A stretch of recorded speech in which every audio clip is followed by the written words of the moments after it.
Cutting बनाने वाले हज्जाम, इन सब को एक बड़ा आर्थिक पैकेज दिया जाए।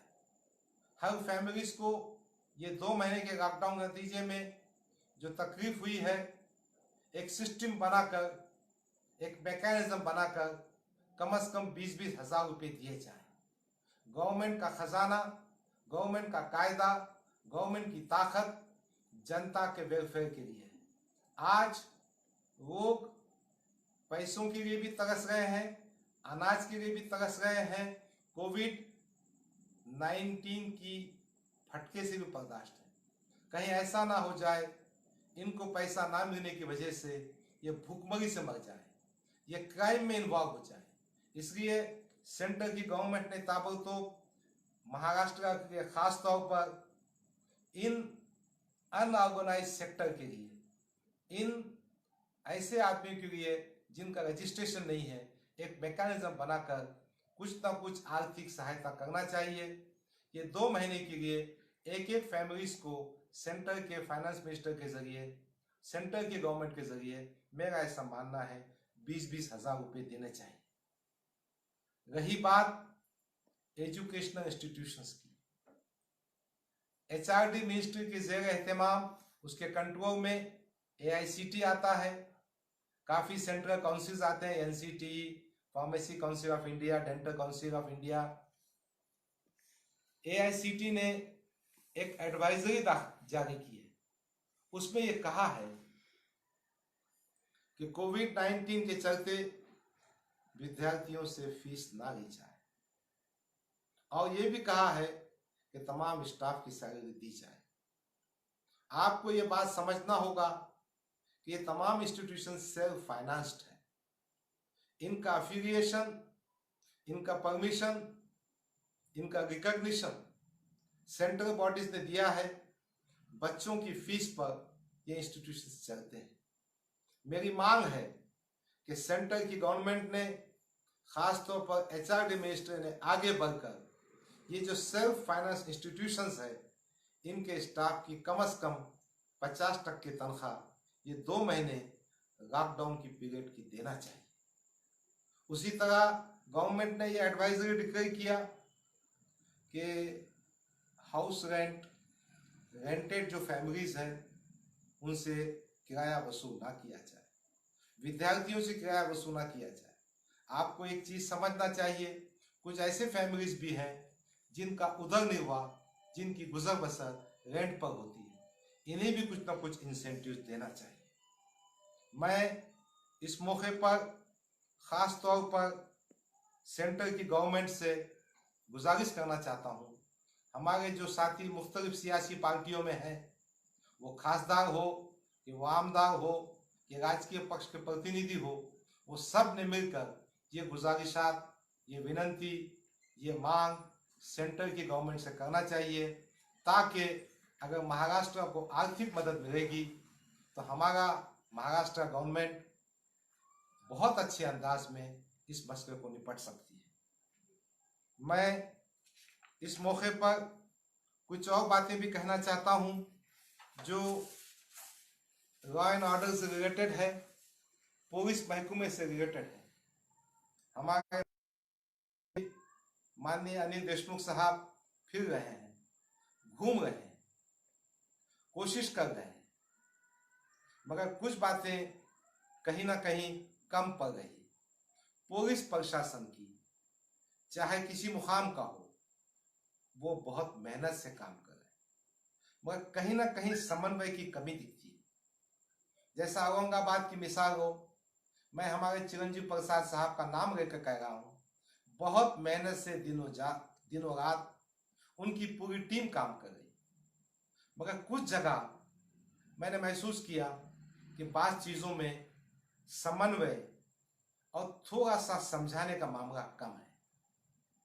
बात बहुत छोटी सी है, क्या आज के हालात में हेलमेट नहीं होने की वजह से आप उसको पावती दे देंगे? क्या मास्क नहीं होने की वजह से 500 रुपये की पावती देंगे? भाई लोग फाइनेंशियली बहुत परेशान हैं, दाने दाने को, पैसे पैसे को तरस रहे हैं।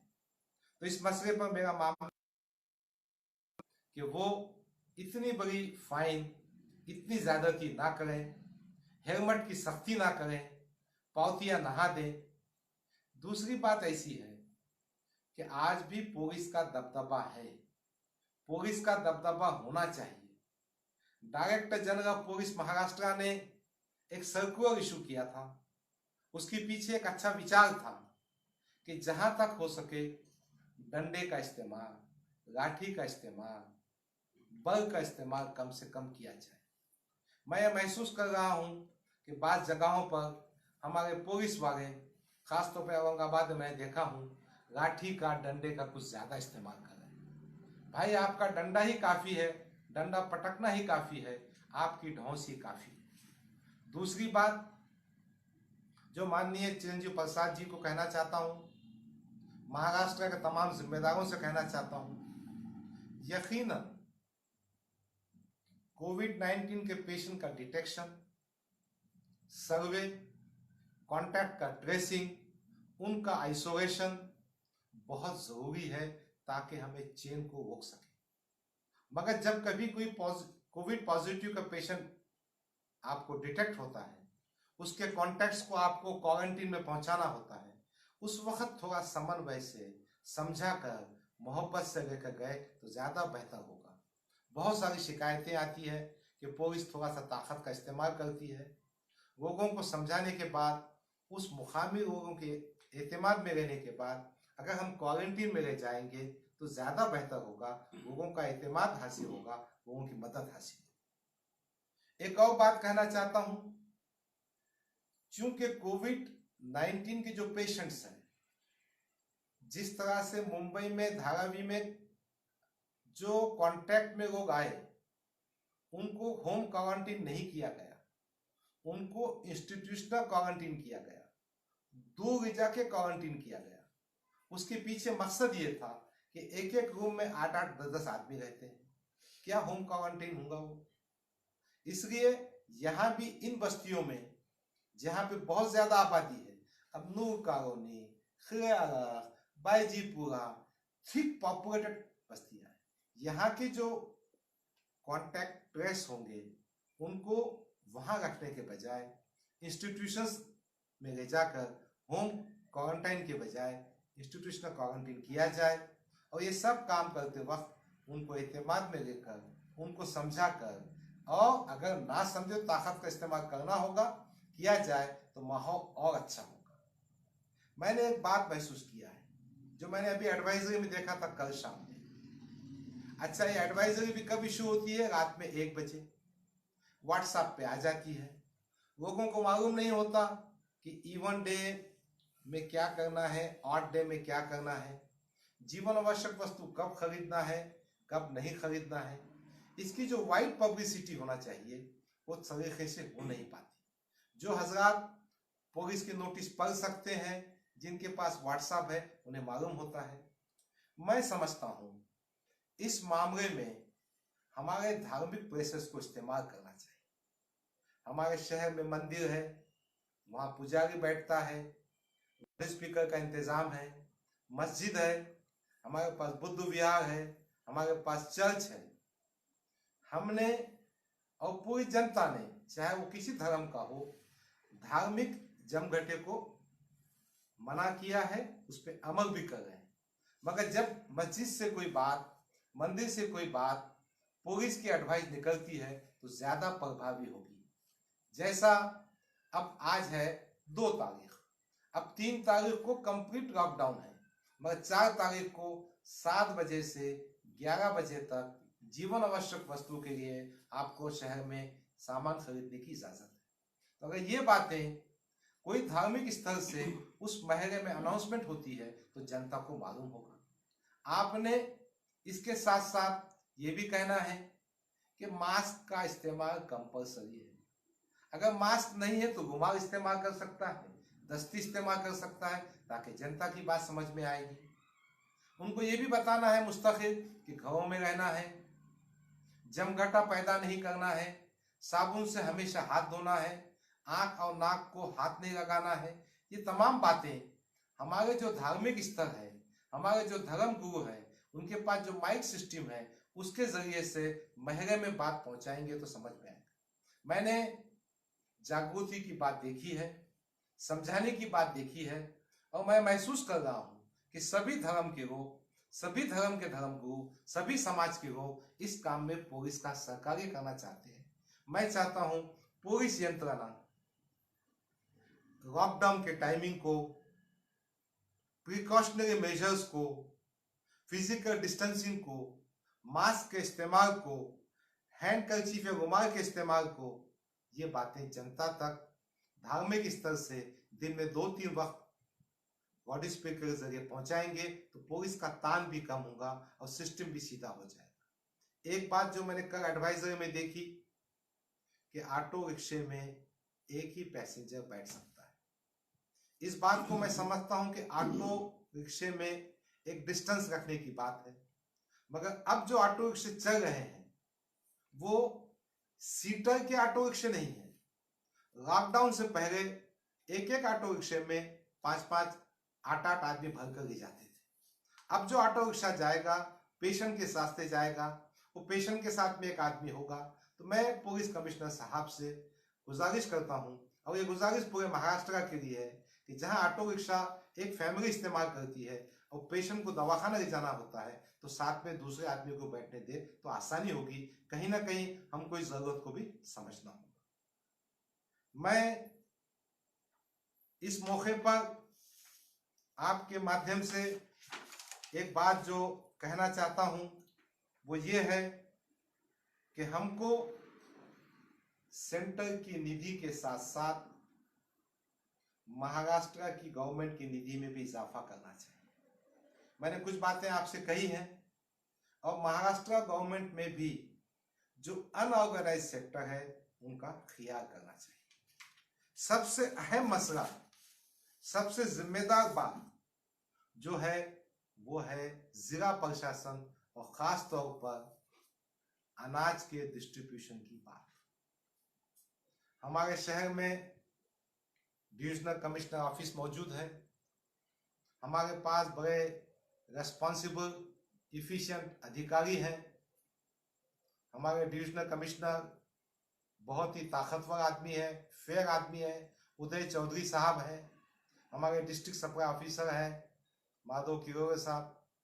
मगर मैंने एक बात महसूस किया हूं कि राशन की दुकान वाले कुछ ना कुछ हद तक अपनी जिम्मेदारी अदा करने में बहुत पीछे। अभी बीच में डिस्ट्रिक्ट सप्लाई ऑफिसर ने और कलेक्टर ने और तहसीलदार साहब ने तय किया था कि हम राशन की दुकान पर शिक्षक की नियुक्ति करेंगे जो ये देखेगा कि वो कस्टमर को उसके हिस्से का पूरा राशन मिल पा रहा है। वो ये देखेगा कि दुकानें वक्त पर खुलेगी, वक्त पर बंद होगी। वो ये देखेगा कि जो कस्टमर है उसको जो अनाज दिया जा रहा है उसकी उसको पावती मिलेगी। मेरी गुजारिश है कि ताबड़तोड़ हर राशन दुकान पर 2 सीसीटीवी कैमरे बिठाए जाए। राशन की दुकान वाले को पाबंद किया जाए कि वो बड़े और मोटे अक्षर में एक साइन बोर्ड लगा दे, वाले को इतना गेहूं, इतना चावल, इतनी कीमत में मिलेगा। जो अन्नदाता है उसको इतना मिलेगा, जो येलो कार्ड है उसको इतना मिलेगा, और पावती देना कंपलसरी कीजिए। मैंने शख्सी तौर पर कई दुकानों की शिकायतें की थी, हमारे डीएसओ ने कार्रवाई भी की है, मगर मेरा मानना यह है कि कुछ दुकान वाले सुधरने वाले नहीं हैं। इनको सुधारने के लिए कहीं ना कहीं फौजदारी कायदे को इस्तेमाल करना पड़ेगा। अगर कोई राशन की दुकान वाला नियमित राशन नहीं देता है या राशन कम देता है, ज्यादा पैसे लेता है, पावती नहीं देता है, तो मेरे हिसाब से फौजदारी आचार संहिता की बात भी इसमें आती है। आप इन पर क्रिमिनल केसेस बुक कीजिए। सिर्फ नोटिस देने से, लाइसेंस कैंसिल करने से ये सुधरने वाले नहीं हैं। इनके मुंह को खून लगा हुआ है और कहीं ना कहीं आपके डिपार्टमेंट के कुछ नीचे के अधिकारी या ऊपर के अधिकारी साठ गांठ करे बैठे हैं। गवर्नमेंट की इतनी अच्छी स्कीम जिसके माध्यम से कोविड-19 में हम गरीबों को मदद कर सकते हैं, उनकी आंसू पोंछ सकते हैं, ये पूरी स्कीम का सत्यानाश हो रहा है। मैं खास तौर पर डिविजनल कमिश्नर साहब सुनील केंद्रेकर साहब हो, उदय चौधरी साहब हो, डीएसओ साहब से कहना चाहता हूं कि भाई सीसीटीवी कैमरे बिठाइए। उस सीसीटीवी कैमरे को आपके सेंट्रल ऑफिस से कोऑर्डिनेट कर दीजिए। आज तो सिस्टम इतना पक्का हो चुका है कि आप मोबाइल पर सीसीटीवी कैमरे पे क्या चल रहा देख सकते हैं। और एक कंट्रोल रूम बनाइए हर तालुके में, हर डिस्ट्रिक्ट में, जहां पर पूरे राशन दुकान के सीसीटीवी कैमरे को आप बैठ के मॉनिटर कर सकेंगे। आपको उस बहाने से समझ में आएगा कि कौन सी दुकान पर झुम्मट ज्यादा हो जा रहा है, कौन सी दुकान पर सोशल डिस्टेंसिंग नहीं हो गई है। आप संबंधित पुलिस स्टेशन को भेज सकते हैं। मेरा ऐसा मानना है कि इस बारे में बहुत जिम्मेदारी से काम करने की आवश्यकता है। अगर हम काम करेंगे तो रिजल्ट आएगा। ये मसला औरंगाबाद शहर का तो है, मैं समझता हूं पूरे महाराष्ट्र का है। मैं इस फेसबुक पर हमारे food and civil supplies minister Chhagan Bhujbal ji से मुखातिब हूं। मैं एक गुजारिश करना चाहता हूं कि आप इसमें पारदर्शिता लाइए। आप इसमें जो जरूरतमंद है, जो डिजर्व है, जो गरजू है, उस तक राशन पहुंच की दक्षता लीजिए। अपना मेजर प्रॉब्लम सॉल्व हो जाएगा। मगर कहीं कहीं कुछ छोटी मोटी बातें भी सामने आ रही हैं। जैसा अभी नारेगांव में 2 पेशेंट पॉजिटिव डिटेक्ट हुई है। नारेगांव के 2 पेशेंट डिटेक्ट होने के बाद उस पूरी बस्ती को सील कर दिया गया। उस बस्ती में पीने के पानी के पाइपलाइन नहीं है। जनता बाहर जाकर पानी भर के लाती है। आज हालत यह है, आपने लॉकडाउन कर दिया, आपने पूरा पैकअप कर दिया, वो पानी पीने के पानी के बाहर भी नहीं जा सकते। तो जहां जहां पुलिस प्रशासन और औरंगाबाद म्युनिसिपल कॉर्पोरेशन जो एरिया को सील आउट कर रहा है, उनकी बुनियादी जरूरतों को भी समझना होगा। अगर आप पीने को पानी नहीं देंगे तो हाथ कहां से धोएगा, जिंदा कैसे रहेगा? कोविड से मरेगा क्या प्यास से मरेगा, क्या भूख से मरेगा? मैं हमारे आस्तिक कुमार पांडे साहब औरंगाबाद म्युनिसिपल कमिश्नर से गुजारिश करता हूं कि आप खास तौर पर नारेगांव के एरिया में जहां पर पानी का कनेक्शन नहीं है, नू कॉलोनी कुछ एरिया में जहां पर वाटर सप्लाई नहीं है, वहां पर वाटर के टैंकर्स भेजें, लोगों की प्यास बुझाएं।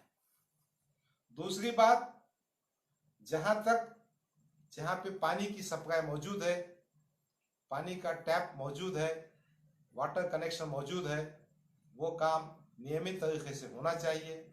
सफाई कामगार काम कर रहे हैं, औरंगाबाद म्युनिसिपल कॉर्पोरेशन की पूरी यूनिट काम कर रही है। यही बातें दूसरे महानगर पालिका के लिए भी एप्लीकेबल होती हैं। उनके जिम्मेदारों से भी मैं महाराष्ट्र का जिम्मेदार होने के हिस्से से गुजारिश कर रहा हूं कि आप भी इसकी दक्षता लीजिए कि जिन एरियो को आपने पैक किया है, जिन एरियो को आपने सील किया है, वहां पर जीवन आवश्यक वस्तु, वहां पर पीने का पानी हर रोज मिल सके ताकि जनता को तकलीफ ना हो। मैं आज ये तमाम बातें फेसबुक के माध्यम से कहना चाह रहा हूं। कुछ बातें मैं निवेदन के माध्यम से देना सोच रहा था, मगर मैंने महसूस किया फिजिकल कांटेक्ट होना मुश्किल है। प्रशासन, तमाम जिम्मेदार, पुलिस महकमा, पूरा मंत्रिमंडल, महाराष्ट्र गवर्नमेंट पूरी ताकत से लगी हुई है। जो अच्छी बातें, जो सुझाव मेरे दिमाग में आए, जो मांगे मेरे जहन में थी, मैंने आप तक पहुंचाने की कोशिश किया है। मैं इंशाअल्लाह ये तमाम बातें संबंधित खाते को संबंधित बातें पहुंचाने की कोशिश करूंगा। मेरी विनंती है, मेरी ख्वाहिश है कि जिम्मेदार इस पर गौर करें और अच्छा मैकेनिज्म बनाकर हमें साबित करें कि हम 30% पेशेंट होने के बावजूद महाराष्ट्र में हम महाराष्ट्र को कोरोना से मुक्त करेंगे। एक बात और कहना चाहता हूं, ये जंग किसी समाज की नहीं, ये जंग किसी धर्म की नहीं, ये किसी जात की नहीं, ये पूरे हिंदुस्तान की जंग है, पूरे भारत देश की जंग है। हम सबको अपनी पार्टी से ऊंचा उठकर, जात धर्म मजहब से ऊंचा उठकर, मिलजुल कर इस आपत्ति को साथ देना होगा। मैं एक बात और कहना चाहता हूं कि इन बातों में अगर किसी के पास कुछ और सुझाव है तो मेरे पास दे सकते हैं, मैं आपके साथ में हूं। आइए हम सब अच्छे काम करेंगे। हम महाराष्ट्र पर जो 30% का धब्बा है वो मिटाएंगे और इस बात की कोशिश करेंगे कि ज्यादा से ज्यादा टेस्टिंग हो, आइसोलेशन हो, ट्रीटमेंट हो। मैं एक बात चलते चलते कहना चाहता हूं, हमारे राज्य के आरोग्य मंत्री गए, मगर कहीं ना कहीं जब औरंगाबाद में मीटिंग हुई उन्होंने एक बात कही थी कि मॉर्टेलिटी रेट कैसा कम होगा। उन्होंने प्लाज्मा थेरेपी की कोशिश की थी, कोशिश करते रहेंगे, मगर मॉर्टेलिटी रेट कम होने के लिए हमारा जो इंफ्रास्ट्रक्चर है उसको तो मजबूत करना होगा, मगर कहीं ना कहीं डॉक्टरों पे भी जिम्मेदारियां ऐड करना होगा। मैं मेडिकल कॉलेज का स्टूडेंट हूँ, मैंने यहीं से MBBS MD किया हूँ। मेरा अपना एहसास है कि हमारी मेहनतों में, हमारी कोशिशों में, हमारी जुस्तजू में, हमारे इफर्ट्स में इजाफा होना चाहिए। और यही बात मैं समझता हूँ राजेश टोपे साहब ने घाटी की डीन साहबा से कही, और यही बात राजेश टोपे साहब तमाम जिम्मेदारों से कहेंगे कि जो मरीज आ जाए उस मरीज की पूरी तवज्जो की जाए, उसकी पूरी खिदमत की जाए, उसका पूरा ट्रीटमेंट किया जाए। हमको मर्ज से झगड़ा करना है, मरीज से झगड़ा करना नहीं है। और अगर हम ज्यादा कर सकेंगे तो ये हमारे लिए बड़ी अच्छी बात होगी। बहरहाल आज के फेसबुक में जो बातें मैंने कही है, मैं समझता हूं तमाम दूसरी सियासी पार्टियों के जिम्मेदारान, ओहदेदारान, शहर की जनता, इस मराठवाड़े की जनता, महाराष्ट्र की जनता इन बातों को जहां जहां उनकी ताकत होगी, जहां जहां वो नुमाइंदगी कर सकते होंगे, चाहे वो सेंटर से नुमाइंदगी हो या स्टेट से नुमाइंदगी हो या मुकामी एडमिनिस्ट्रेशन से हो, उन तक अपनी बात पहुंचाएं। आप तमाम का इस लाइव बुक फेस पर आने के बाद फेसबुक पर मेरी गुफ्तगू सुनने के लिए मैं सबका शुक्रगुजार हूं। आप सबका मैं आभारी हूं। आप सबके लिए अस्सलाम वालेकुम, नमस्कार, जय भीम, जय मीम, जय महाराष्ट्र, खुदा हाफिज। मीम न्यूज वेब ताज़ा तरीन खबरों के लिए सब्सक्राइब करें हमारा चैनल।